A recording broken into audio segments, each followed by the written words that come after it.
Artificial बारिश के कारण दुबई में हुए बाढ़ के हालात।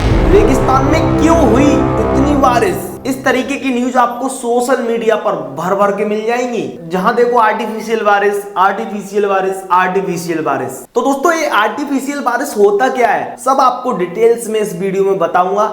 तो सीट की पेटी बांध लीजिए। सामान्य बारिश प्रकृति पर डिपेंड रहती है और दूसरी तरीके की होती है बारिश कृत्रिम बारिश, जिसे आर्टिफिशियल बारिश भी कहा जाता है, जिसे इंसानों द्वारा करवाया जाता है। आर्टिफिशियल बारिश कैसे होती है, उससे पहले आपको डिटेल्स में सामान्य बारिश कैसे होती है, किन कारणों से होती है, उसको जानना आपके लिए बहुत जरूरी है। सामान्य बारिश तब होती है जब सूरज की गर्मी से हवा गर्म होकर हल्की हो जाती है और ऊपर उठने लगती है, और तभी समुद्र, नहर, तालाब से पानी भाप बनकर गर्म हवा के साथ ऊपर उठने लगता है। ऊपर जाके वही भाप जो नीचे से गई थी ऊपर जाके बादल का रूप ले लेती है। इस प्रक्रिया को वाष्पीकरण कहते हैं। वाष्पीकरण होने के बाद हवा एक ऊंचाई पर जाने के बाद ठंडी होने लगती है और दबाव भी कम हो जाता है। हवा का दबाव जैसे जैसे कम होने लगता है, वाष्प की सघनता वैसे वैसे बढ़ने लगती है। वाष्प की सघनता एक बिंदु पर आकर जो भाप थी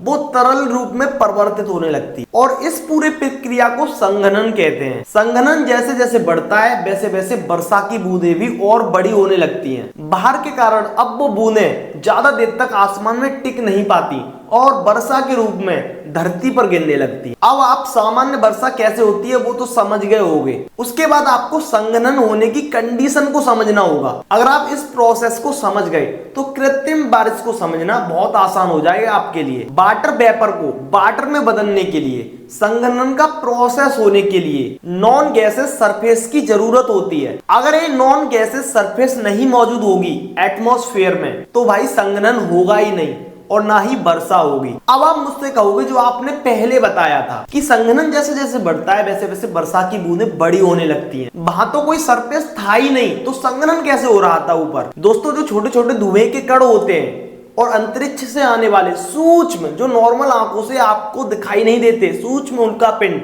वो सरफेस का काम करते हैं एटमॉस्फेयर में, और वही कण संघनन के लिए सरफेस का कार्य करते हैं। यह प्रोसेस बहुत ही लेट हो पाता है। तो दोस्तों बात सीधी सीधी है, जितना अच्छा सरफेस होगा उतनी जल्दी संघनन होगा और उतनी ही जल्दी वर्षा होगी। तो दोस्तों कृत्रिम बारिश करवाने का यही लॉजिक है कि किसी तरीके से बादल में जाकर अच्छी सरफेस प्रोवाइड करना, जिससे संघनन बहुत तेजी से होगा और जल्दी बारिश हो जाएगी। तो दोस्तों वैज्ञानिकों ने आयोडाइड केमिकल का यूज किया अच्छी सरफेस के लिए, जिससे संघनन की क्रिया और तेज हो सके। दोस्तों सिल्वर आयोडाइड बहुत अच्छा सरफेस प्रोवाइड करता है वाटर वेपर को। मार्केट में सिल्वर आयोडाइड की तरह और भी केमिकल मिल जाएंगे आप जो अच्छी सरफेस प्रोवाइड करते हैं। अब दोस्तों आपको समझ में आ ही गया होगा कि क्लाउड सीडिंग क्यों होती है और कैसे कराई जाती है। अब आइए जानते हैं क्लाउड सीडिंग कितने प्रकार की होती है। दोस्तों पहला तरीका है किसी भी एरोप्लेन में वो केमिकल भरकर आसमान में ले जाया जाए और वहां जहां बादल दिखे वहां बिखेर दिया जाए। और दूसरा तरीका है रॉकेट के जरिए बादलों में केमिकल छोड़ना। और तीसरा तरीका है गुब्बारे में वो केमिकल बांधकर गुब्बारे को ऊपर छोड़ देना। दोस्तों आशा करता हूं आपको क्लाउड सीडिंग अच्छे से समझ में आ गई होगी।